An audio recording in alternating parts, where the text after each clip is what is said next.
Rugby House.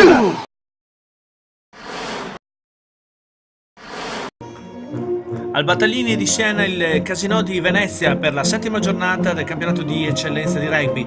I rossoblù schierano Calanchini, Zorzi, Pace, De Gaspari, Bacchetti, Bustos, Basson, Guzman, Montariola, Nauer, Tumiati, Reato, Golfetti, Maoni e Boccanon. Per i lagunari invece Fiorani, Bonicelli, Daupi, Campagnaro, Lunanova, Vassallo, Gobbo, Dima, Boioli, Palandrani, Gerini, Seel, Ceglie, Giannesini e Petinari. Rovigo guadagna subito un pallone rubato grazie all'intervento di Montariola nel punto a terra, apertura al largo per i rodigini. Il pallone arriva a Bacchetti che riesce a raggiungere l'area dei 22 e qui c'è un intervento falloso già in questo raggruppamento da parte dei veneziani. Il Rovigo mantiene il possesso, gioca ancora al largo, però poi interviene l'arbitro Vivarini di Padova, coadiuvato da Mitre e Laurenti, che assegna il non vantaggio giocato, e quindi prima occasione per il Rovigo con German Bustos che centra i pali e quindi porta in vantaggio Rovigo dopo pochi istanti. I rossoblù sono attesi dunque a una vittoria importante con il bonus possibilmente, visto che il Casinò di Venezia ha soltanto 0 punti in classifica, guadagnati peraltro con 4 bonus ottenuti durante le prime 6 giornate. Il Rovigo falloso, quindi potrebbe approfittare Venezia con Vassalli che però sbaglia un penalty piuttosto centrale. Palla recuperata da un calcio di Bonicelli da parte di Stefan Basson che contrattacca, splendida iniziativa del folletto di Ceres in sostegno esterno, Bacchetti che fa fuori con una finta all'estremo del Casinò di Venezia e altri 2 placcaggi nulla servono e prima meta del Rovigo. Pochi minuti e il 3/4 rodigino si è ripetuto, stavolta nessuno l'ha bloccato, è riuscito a marcare la prima meta della giornata. Arriva anche la trasformazione di Bustos per il 10-0 per il Rovigo. Ancora una palla recuperata con una piroetta, un tuffo sull'erba da parte di Basson, pallone a Calanchini che tenta un'incursione al centro, viene scaraventato in aria con uno spear take da parte di Palandrani, ancora il Rovigo in vantaggio, Bustos per De Gasperi, bravissimo il 3/4 centro del Rovigo nell'asse verticale.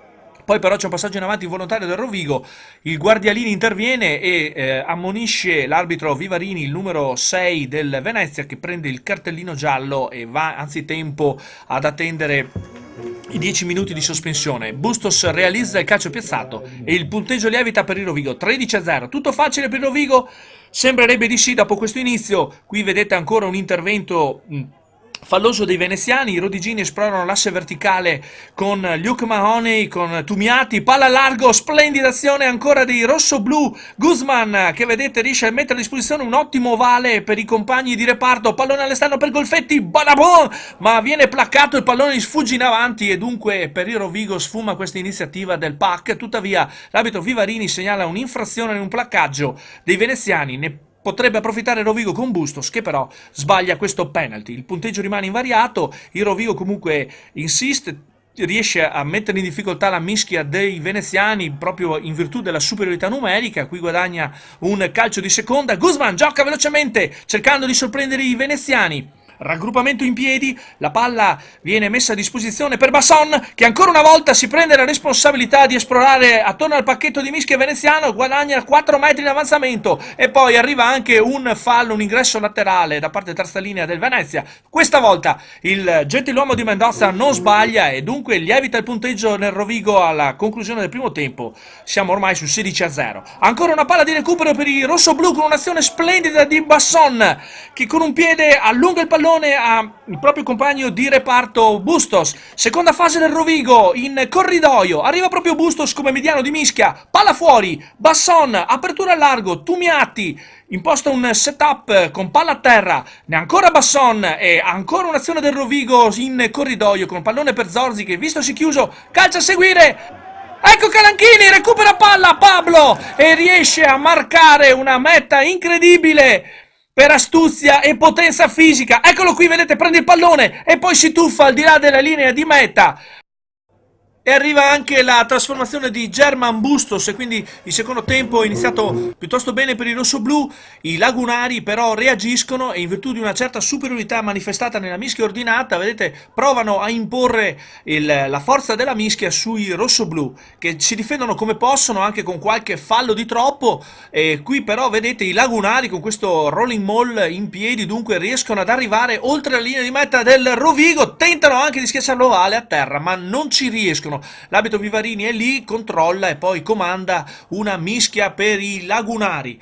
Dopo varie mischie contrastate anche con penalità da parte di rossoblù, arriva l'ennesimo carrettino ai danni del Rovigo e purtroppo anche in questa occasione non ci sarà niente da fare. Meta tecnica che l'arbitro assegna ai veneziani. Legittima la loro soddisfazione per questa realizzazione.